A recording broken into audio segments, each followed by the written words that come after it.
Dubai news one में आप तमाम लोगों को वेलकम करती हैं। दुबई से सालाना छुट्टी के हवाले से एक नए कानून को पास किया गया है। जिन भी गैर मुल्कियों को जिनका ताल्लुक पाकिस्तान से है, इंडिया से है, बांग्लादेश से है या किसी और मुल्क से है, जिनको दुबई के अंदर यूएई के अंदर काम करते हुए 1 साल का अरसा गुजर चुका है, वो इस वीडियो को लाजमी तौर पर देखें।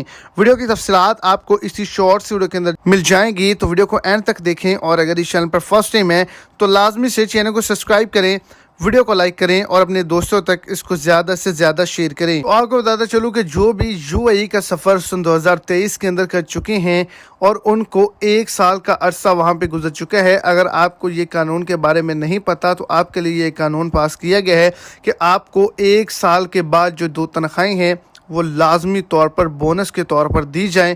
अगर कोई कंपनी ऐसा नहीं करती तो उसके खिलाफ सख्त कार्रवाई की जा सकती है। और आप अगर चाहें तो आप 1 महीने की छुट्टी भी 1 साल के बाद तनख्वाह के साथ ले सकते हैं, अपने मुल्क आ सकते हैं।